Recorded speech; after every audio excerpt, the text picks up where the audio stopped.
Hello students, welcome to my channel maths with Pooja. बेटा, कक्षा छठी के विद्यार्थियों की उड़ान कार्य पुस्तिका में आज मैं आपको करवाने जा रही हूँ पाठ नंबर 3 भिन्न और दशमलव। ठीक है, तो बड़ा ही मज़ेदार सा चैप्टर है। इसमें बड़ा ही प्यारा सा गेम आपको दे रखा है। सबसे पहले उस गेम को देखेंगे, लेकिन उससे पहले अगर आप बच्चों ने चैनल के नीचे आने वाले सब्सक्राइब बटन को प्रेस नहीं किया है और चैनल को सब्सक्राइब करके बेल बटन नहीं दबाया है तो पहले जल्दी से ये काम करें, वीडियो को पॉज करके, ताकि मेरा लेक्चर आपको डलते ही तुरंत मिल जाए। चलिए, अब ये क्या कहता है? ये कहता है भोलू बंदर का जन्मदिन। आज भोलू बंदर का जन्मदिन है। उसने अपने दोस्तों को जन्मदिन मनाने के लिए बुलाया और 6 केक लिए, 6 टेबल पर एक एक करके रख दिए और कुर्सियाँ इस प्रकार लगाई। ज़रा समझो। अब भोलू ने क्या किया भाई, ध्यान से देखना। ये है केक नंबर 1, 2, 3, 4, 5 और 6।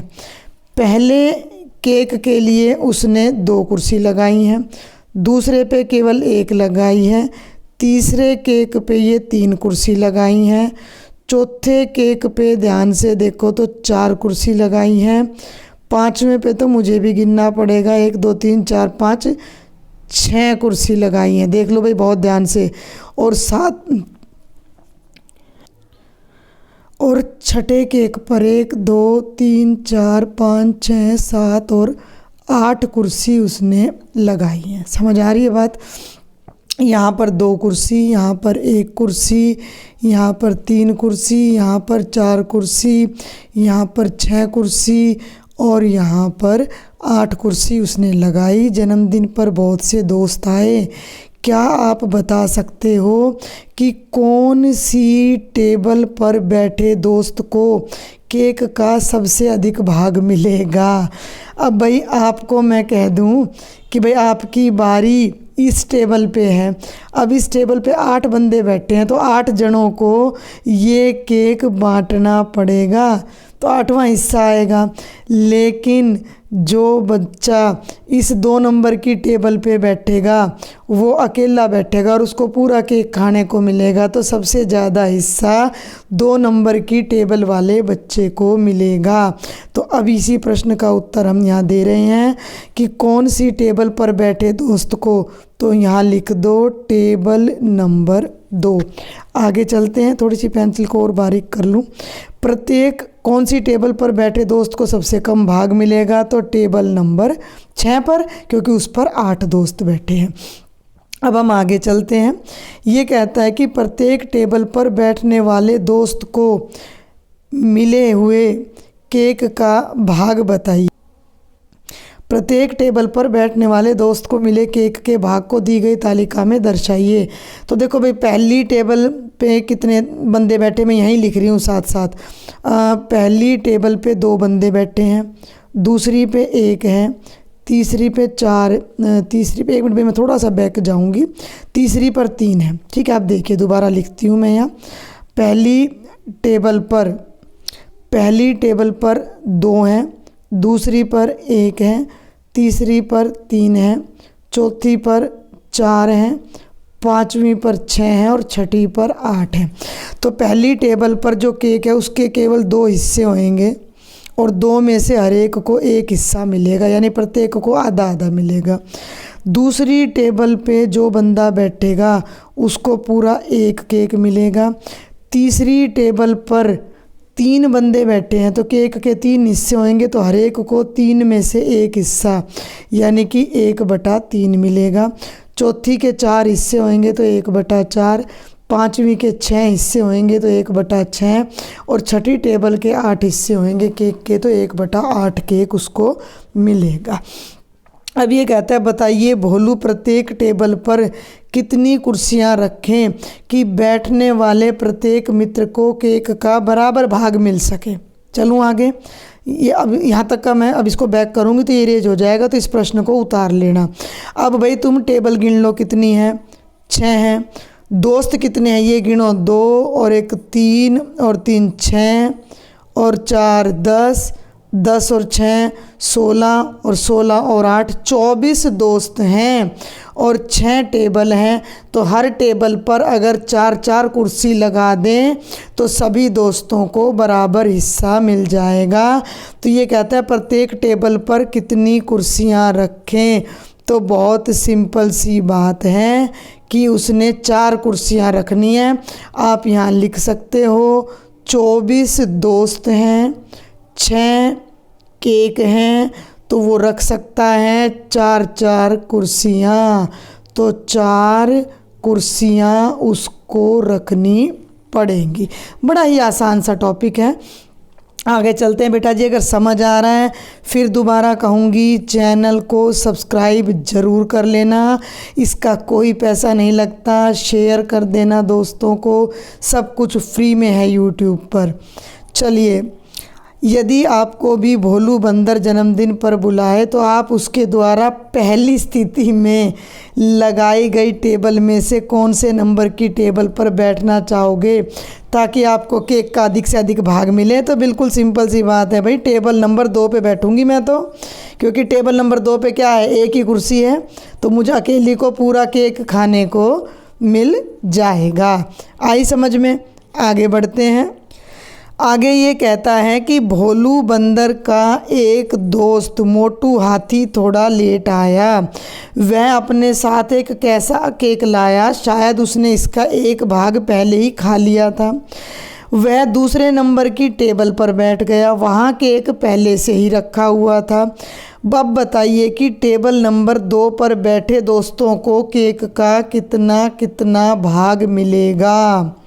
ठीक है, केक पहले से रखा था, कुछ केक वो ले आया। अब यहाँ वापस जा रही हूँ मैं, ये बात को समझो ज़रा, बहुत ध्यान से देखना। ये तो है कौन सी भाई, टेबल देखनी पड़ेगी मेरे को एक बार। टेबल नंबर 2, तो भाई टेबल नंबर 2 पर तो एक ही बंदा बैठा था और भोलू जो केक लेकर गया, भोलू, मैं इस पेन को हटाना चाह रही थी तो इस पेन को थोड़ा कॉर्नर में कर देते। अब देखिए भाई, भोलू जो केक लेके गया वो तो ये है, और आप साफ तौर पे देख सकते हो कि उसने केक का 1/4 भाग खा लिया है। 3 हिस्से बच रहे हैं, यानी 3/4 केक तो ये बच रहा है और एक पूरा केक ये बच रहा है। अब यहाँ एक ही बंदा बैठा था और एक ये जाके बैठ गया यहाँ पर, तो अब यहाँ बैठने वाले को कितने हिस्से मिलेंगे। तो एक केक पहले से था, 3/4 ये ले आया, सुन लो मेरी बात, और उसको 2 दोस्तों में बांटना है। तो मैं आगे चलकर वहीं पर इसको आपको समझाती हूँ जहाँ पर ये भाग है। सुन लो ध्यान से। टेबल नंबर 2 पर, टेबल नंबर 2 पर जो केक पहले से था वो 1 था और 3/4 वो ले गया, तो कुल केक हो गया 1 + 3/4, 4 एकम 4 + 3 7/4। और भाई दोस्त कितने हैं, 2 हैं, तो दोनों में बराबर बराबर बट जाएगा। तो यहाँ लिखेंगे प्रत्येक को केक मिला। प्रत्येक को कितना केक मिला, 7/4 को हम 2 से भाग कर देंगे, आधा कर देंगे, यानी 7/4 × 1/2, यानी कि 7/8 भाग हर दोस्त को मिल जाएगा। चलिए भैया अब हम आगे चलते हैं अगले भाग पर। आओ बाजार चलें। गौरव 6ठी कक्षा का छात्र है। उसके पिताजी ने कुछ फल और सब्जियां लाने के लिए उसे 50 रुपये दिए। नोट कर लो भाई कितने दिए, 50। गौरव ने दुकान पहुंचकर फल सब्जियों की सूची देखी जो इस प्रकार है। आलू 16 रुपये किलो, टमाटर 20, मटर 12, भिंडी 72 रुपये, पपीता 24 रुपये किलो, अंगूर 20 रुपये और अमरूद 40 रुपये किलो। ये आपको याद रखना पड़ेगा।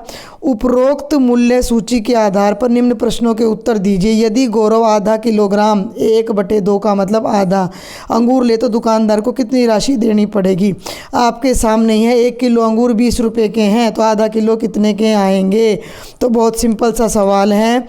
1 किलोग्राम, आप तरीके से भी इसको लिख सकते हो, 1 किलोग्राम अंगूर का मूल्य 20 रुपये, तो आधा किलोग्राम अंगूर का मूल्य 20/2, 20 का भी आधा कर दो, कितना हो जाएगा, 10 रुपये उसको दुकानदार को देने पड़ेंगे।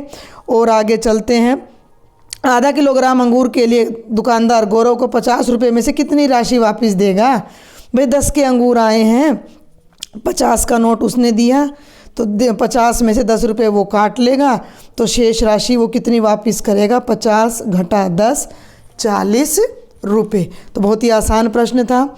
और आगे देखो, यदि गौरव 50 रुपये की फल और सब्जी खरीदना चाहे तो सूची बनाइए कि कितनी कितनी मात्रा में कौन कौन सी फल और सब्जियां खरीद सकता है। इसके मतलब 50 या 50 से कम में उसने खरीदना है। तो इसके लिए अब हमें दोबारा ऊपर जाना पड़ेगा।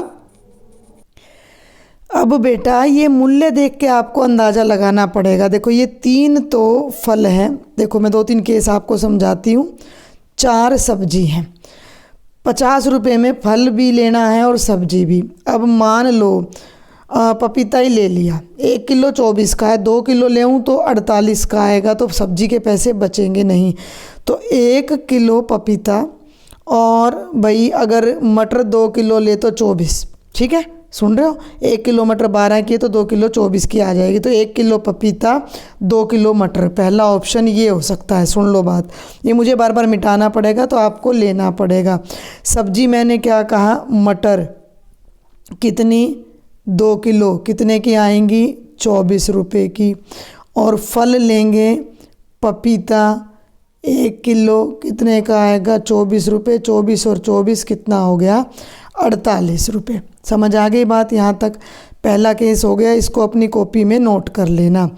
दूसरा केस आप ऐसा कर सकते हो कि अब हम दोबारा वापस ऊपर चलेंगे, अंगूर ले सकते हो। मेरी बात सुनो, मैंने अंगूर का मूल्य देखा है 20 रुपये है, तो हम 1 किलो तो अंगूर ले सकते हैं, वो भी मैं यहाँ लिख देती हूँ। अंगूर 1 किलो कितने के आएंगे? 20 रुपये के। और मटर ले ली 2 किलो, फिर से वही 2 किलो मैंने मटर ले ली, तो 24 की आई। तो 24 और 20 कितने रुपए हो गए? 44। ये 2 केस आप नोट कर लो। अब मैं बैक जाऊंगी तो मुझे यहाँ मिटाना पड़ता है, थोड़ा इस ऐप में ये प्रॉब्लम है। और कोई सब्जी पे चलते हैं भाई, अब हम और कोई सब्जी पे चलते हैं। कौन सी सब्जी देखूं भाई? मैं अगर भिंडी लेने लग गई तो भिंडी तो ली नहीं जाएगी। ऐसा हो सकता है कि आधा किलो भिंडी ले लें, 72 का आधा कितना हो जाएगा? 36 रुपये की तो भिंडी आ गई। और सब्जी जो है, फ्रूट कम से कम भी 20 रुपये का है, तो आधा किलो अंगूर ले सकते हो या आधा किलो पपीता ले सकते हो, 12 का आ जाएगा। तो आधा किलो भिंडी और आधा किलो पपीता हम लेते हैं। चलो आगे बढ़ते हैं। तीसरा नंबर बता रही हूँ मैं, ये तीसरा नंबर। भिंडी मैंने लेनी है कितनी? ½ kg। ये बहुत मज़ेदार प्रश्न है जो आपको बाज़ार में जाओगे तो भी काम आएंगे। भिंडी 72 रुपये की है तो ½ kg आएगी 36 रुपये की। और अभी मैंने क्या बताया था? पपीता ले लो ½ kg। ½ kg पपीता ले लो तो कितने का आएगा? 12 रुपये का। कुल मूल्य हो जाएगा 36 जमा 12, 48 रुपये, जो कि 50 से कम है। 3 ऑप्शन बता दिए मैंने। एक और बता देती हूँ, चौथे पर चलते हैं। अगर मैंने 1 किलो अमरूद ले लिए, 40 के आ गए, तो मेरे पास फिर आधा किलो मटर का ऑप्शन बचता है, या आधा किलो टमाटर का। ऐसा करते हैं, 1 किलो अमरूद और आधा किलो टमाटर खरीदते हैं हम। चलिए 1 किलो अमरूद और आधा किलो टमाटर खरीदते हैं। ½ kg टमाटर कितने के आएंगे? 10 रुपये के। और ये पूरे 50 के आ जाएंगे। और 1 किलो अमरूद, ये चौथा नंबर था भाई, आएंगे 40 रुपये के। कुल कीमत हो जाएगी 40 जमा 10, 50 रुपये यहाँ पूरे खर्च हो जाते हैं। और एक लास्ट ऑप्शन और हम ट्राई कर लेते हैं। आलू नहीं लिए हैं हमने, तो आलू भी ले लो भाई। 16 दूनी 32 रुपये के अगर आलू लेते हो तो फिर फ्रूट कोई हमें आधा किलो लेना पड़ेगा।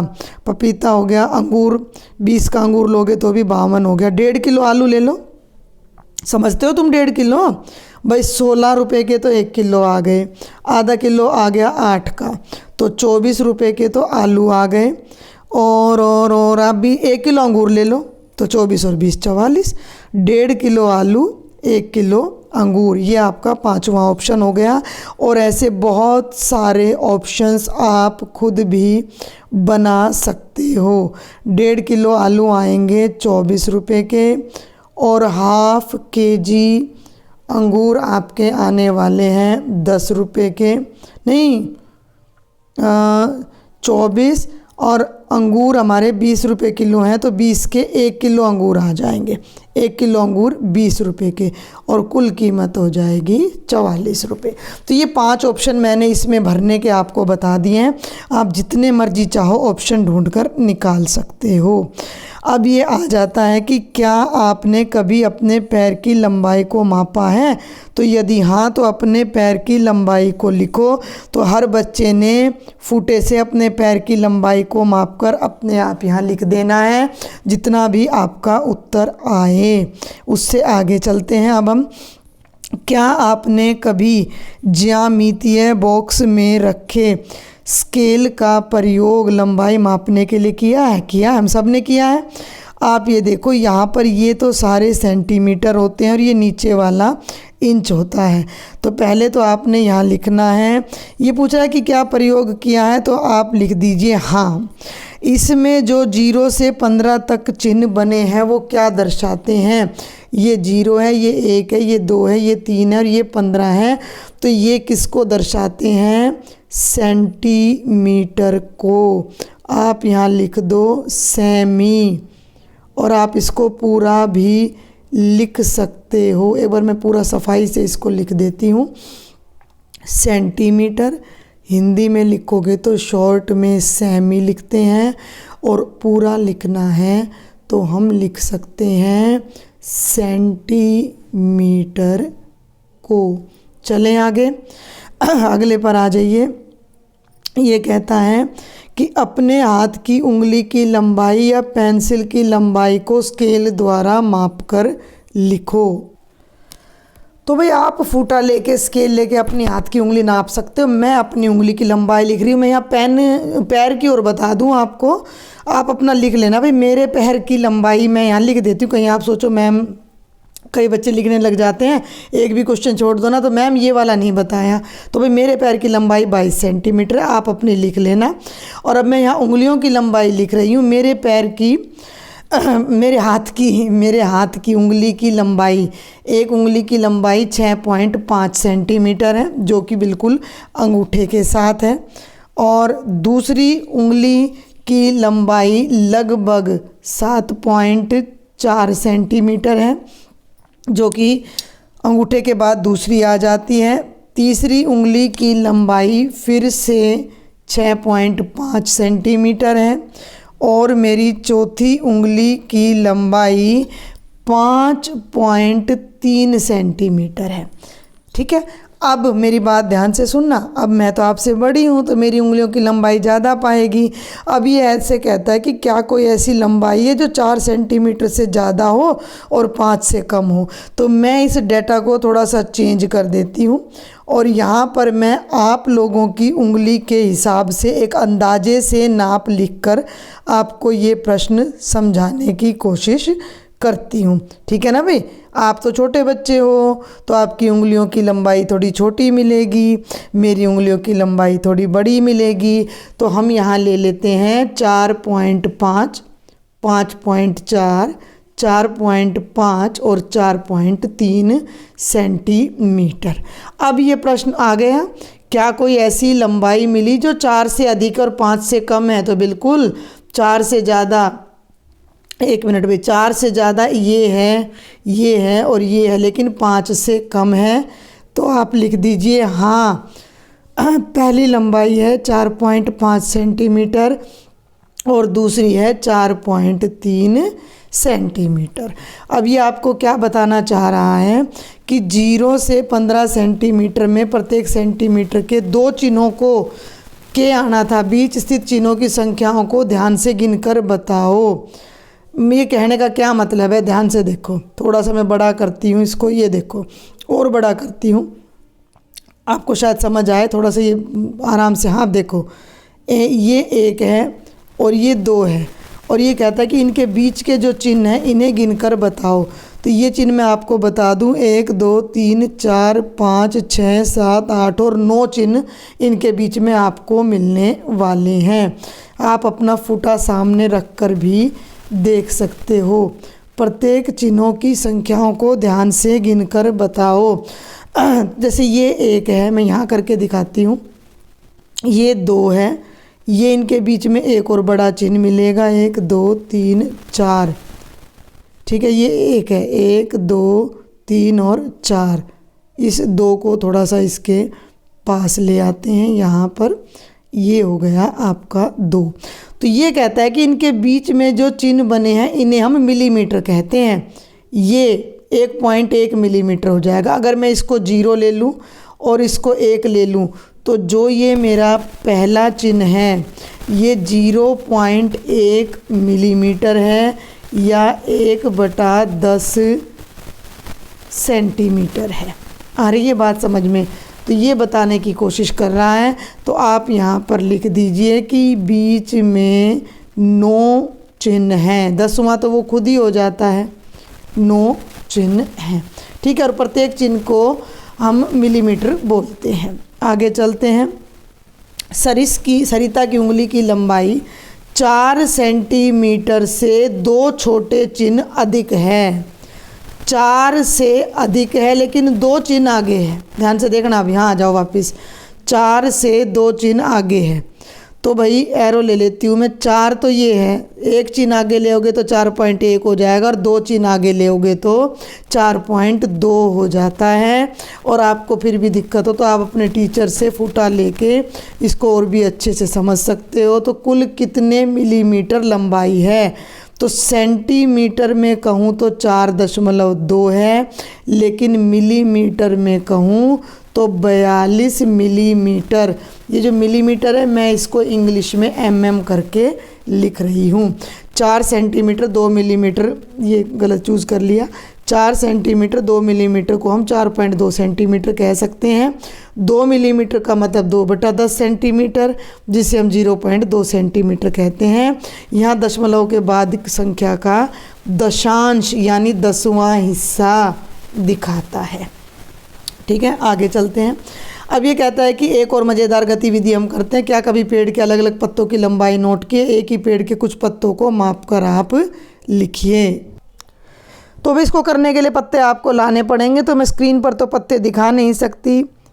नंबर 1, जिस भी पेड़ का आप पत्ता लो वो यहाँ पर उस पेड़ का नाम लिख देना। मान लो नीम का पत्ता लिया, छोटे छोटे ही होते हैं नीम के पत्ते। तो मान लो पत्ते की लंबाई है कोई 6.7 सेंटीमीटर, तो वो हो जाएगी 67 मिलीमीटर। और सेंटीमीटर में लोगे तो 6.7, इसको 10 से भाग कर दो, मिलीमीटर को 10 से भाग कर दो तो वो सेंटीमीटर में बदल जाएगा। दूसरा पत्ता क्या ले लें? मान लो गुलाब का पौधा है, उसका पत्ता ले लें, और भी बहुत छोटा मिलेगा। मान लो कोई पत्ता 12 मिलीमीटर का है तो वो हो जाएगा 1.2 सेंटीमीटर। और तीसरा और कोई ले लेना। ये कहता है सबसे छोटे और सबसे लंबे पत्ते की लंबाई, तो हमने तो 2 ही लिए हैं, तो सबसे छोटे की लंबाई हो जाएगी 1.2 सेंटीमीटर और सबसे लंबे की हो जाएगी 6.7 सेंटीमीटर। आगे बढ़े। थोड़ा बहुत आप खुद भी कर लिया करो इसमें, इतना आप करोगे तो आप सीखोगे। सारा मैं करवाऊंगी तो आपको क्या समझ आएगा। आगे कहता है खेल खेल में दशमलव भिन्न। खेल खेल में दशमलव भिन्न। सिमरन अपनी दादी के पास बैठी थी। दादी के पास कुछ पुराने सिक्के थे। दादी ने उसे पुराने सिक्के दिखाए जिनमें 1 पैसा, 2 पैसा, 3 पैसा, 5 पैसा, 20 पैसा, 25, 50 और 1 रुपये के सिक्के थे। सिमरन को सिक्के देखकर बड़ी हैरानी है क्योंकि उसने 1 रुपये के अलावा इनमें से कभी कोई सिक्का नहीं देखा था। आपने देखा है या नहीं? दादी ने बताया कि पहले वे 10-20 पैसे में भी चीज़ लेकर आते थे। अब क्या आप 10 पैसे को रुपये 1 की भिन्न में दर्शा सकते हो? तो इस तरह के प्रश्न आप कैसे करोगे? 10 पैसे यानी 10 पैसा तो आपने ऊपर लिखना है, 1 रुपया नीचे, लेकिन भिन्न बनाने के लिए रुपये को भी पैसे में बदलो तो कितने पैसे हो जाएंगे? 100। 0 से 0 कट जाएगी और 1/10 बन जाएगा। यानी कि 10 पैसे का मतलब हो जाएगा 1/10 रुपया। तो जब भी हम किसी की भाग की गणना 100 में से करते हैं, यानी 100 में से कितना, तो वो शतांश या 100वां भाग कहलाता है। शतांश का मतलब शत जमा अंश, शत का मतलब 100, अंश माने हिस्सा, 100 में से हिस्सा। ठीक है, तो 10 पैसा मैंने अभी अभी आपको बताया, 10/100, 0 से 0 कट गई, 1/10, दशमलव में बदलोगे 0.1 और उसको आप 0.10 भी लिख सकते हो। क्या आप 20 और 50 पैसे को भिन्न और दशमलव में दिखा सकते हो? बिल्कुल दिखा सकते हैं। 20 पैसे को भिन्न में दिखाना है तो 20/100 और दशमलव में दिखाना है तो 0.2।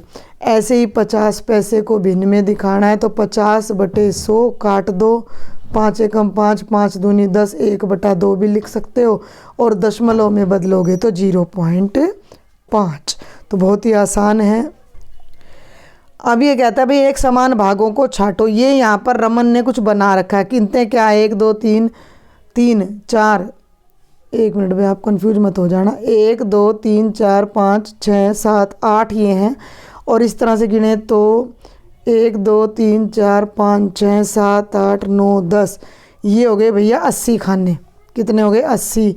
80 में से अब 1 2 3 4 5 6 7 8 9 10 11 12 13 14 15 में इसने क्रॉस लगा रखा है। सुन लो मेरी बात, आगे बढ़ते हैं। रमन और सौरभ एक वर्गाकार ग्रिड से खेल रहे हैं। पहले रमन ने 10 सेकंड में कागज पर बने ग्रिड में क्रॉस का मतलब कांटा का चिन्ह बनाने का निर्णय किया। उसने 15 वर्गों में चिन्ह बनाया। इसे शतांश और भिन्न में बदलो। अब एक बात का ध्यान करना, ये शतांश नहीं है भाई, ये 80 टुकड़े हैं। मैं गलत तो नहीं गिन गई हूँ? 1 2 3 4 5 6 7 8, बिल्कुल 80 हैं। 80 में से उसने कितनों पे चिन्ह लगाया है? 15 पर, तो 15/80। और वह शतांश में बदलने के लिए हमें गुणा 100 करना पड़ेगा। तो ये हमारा आ जाएगा 4 पे काटोगे तो नहीं कटेगा, 2 चौके 8, 2 पंजे 10, 15 पंजे 75/4। पहले इसको शतांश में बदलना है। अब इसको शतांश में बदलने के लिए आप इसको 100 से भाग कर दो, तो ये हो जाएगा 25 × 75, 25 चौके 100, 3/16 और ये तो आ गया भिन्न के रूप में। अगर शतांश रखना है, सुनो मेरी बात, शतांश रखना है तो इसको काटो मत, लेकिन इसको फिर आपको लिखना ऐसे ही पड़ेगा 75/400। तो आप यहाँ शतांश में तो ये दिखाओ कि 100 में से तो 75/4 पर चिन्ह लगाया और भिन्न में बदलोगे तो 3/16। ठीक है, क्योंकि इसने क्या गड़बड़ कर रखी है कि इसको ये 10/10 की ग्रिड देनी थी। अगर ये इसको 10/10 देता तो 15 पे चिन्ह लगाया तो 15/100 हो जाता और हमारा शतांश आ जाता। लेकिन इसने 80 में से लगाया है तो 15/80 होगा। तो 100 तक जाने के लिए मुझे गुणा करना पड़ेगा, जो कि 75/4 बनता है। 0 से 0 कट गया। फिर देख लो, 2 पंजे 10, 2 चौके 8 और इसको दशमलव में बदलोगे तो 4 एकम 4, 7 में से 4 गए 3, 4 8 32, 4 7 28, 4 पंजे 20। हाँ, ऐसे कर सकते हो। 18.75 आ गया तो ये 1875/100 आ जाएगा। ठीक है, तो जैसे मैंने पीछे बताया आप उस तरीके से भी इसको कर सकते हो। अब आगे बढ़ते हैं। जब सौरभ की बारी आई तो उसने 10 सेकंड में 18 ग्रिड पर निशान लगाया। 4 5 6 7 8। इसे भी भिन्न और शतांश में बदलो। तो भिन्न में बदलना तो बहुत आसान है। 80 में से 18 पे निशान लगाया तो 18/80 और भाई 2 से काट दो, 2 × 18, 2 चौके 8, 0, ये हो गया 9/40। ठीक है, 9/40। और 100 में से बदलने के लिए भाई एक नियम लगाना पड़ेगा। 80 में से निशान लगाया 18 पर, 1 में से लगाया 18/80 पर और 100 में से निशान लगाया तो ये आ जाएगा 20 चौके 80, 20 पंजे 100, 2 दूनी 4, 2 × 18 यानी कि 45/2, जो कि हो जाएगा 22.5। और इसको जब आप 100 में से बदलोगे तो आप यहाँ देखो 22.5 का हो गया 225/2, 0 यहाँ लगा दो और 0 यहाँ, तो 2250/100 आएगा। अब आगे जो है ये आपके लिए छोड़ दिया, तो आप कर सकते हो कि ऐसे ग्रिड लेकर अपने मित्र के साथ 15 सेकंड में क्रॉस के चिन्ह लगाओ और पता करो कि किसने अधिक चिन्ह लगाए, उसे भिन्न और शतांश के रूप में लिखकर तुलना करो। तो डू इट योरसेल्फ, ये इसे अपने आप कर लेना आप। और अब हम लास्ट पेज पर आ जाते हैं। रुपए पैसे में दशमलव का प्रयोग। साक्षी अपनी बहन के साथ घर के पास एक दुकान पर रजिस्टर खरीदने गई। उसके पापा ने उसे 50 रुपये दिए। दुकान पर एक रजिस्टर पसंद आया और जिसका मूल्य पूछा तो दुकानदार ने कहा 4000 पैसे। ध्यान देना, 4000 शब्द सुनते ही साक्षी घबरा गई कि रजिस्टर इतना महंगे कैसे हो सकता है एक रजिस्टर। उसने अपनी बहन की तरफ देखा तो बहन उसे देखकर मुस्कुरा रही थी, दुकानदार भी। क्या आप साक्षी की घबराहट दूर कर सकते हो? सोचकर बताओ।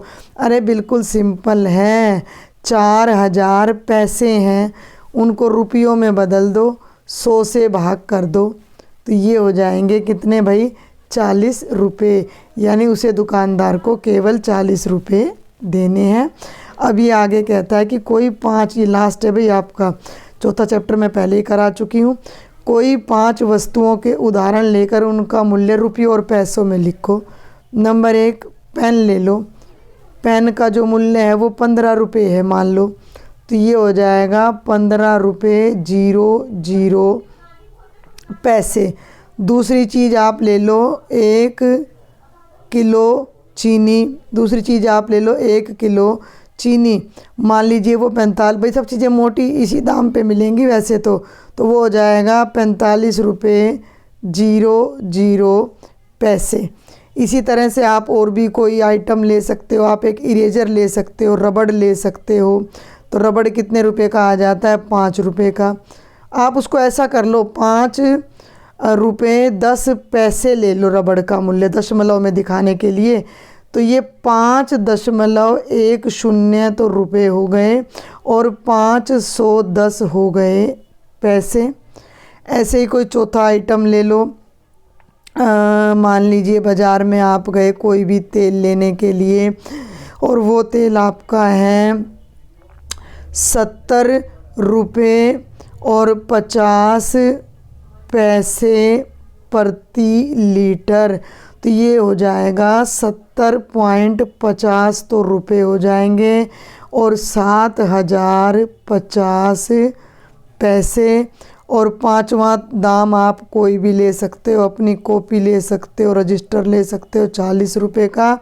और 40 रुपये को, अच्छा इसने पैसे में बोला है तो 15 रुपये के हो जाएंगे 1500 पैसे और 45 रुपये के हो जाएंगे 4500 पैसे और 40 रुपये के हो जाएंगे 4000 पैसे। तो ये था आपका complete chapter number 3। Chapter number 4 मैंने क्षेत्रफल और परिमाप पहले ही करा दिया है। केवल आपका उड़ान का एक चैप्टर और रह जाता है जिसे मैं बहुत जल्द इसके तुरंत बाद ही अपलोड कर दूंगी। लेक्चर अगर पसंद आए, समझ आए तो शेयर करना, सब्सक्राइब करना, लाइक करना। थैंक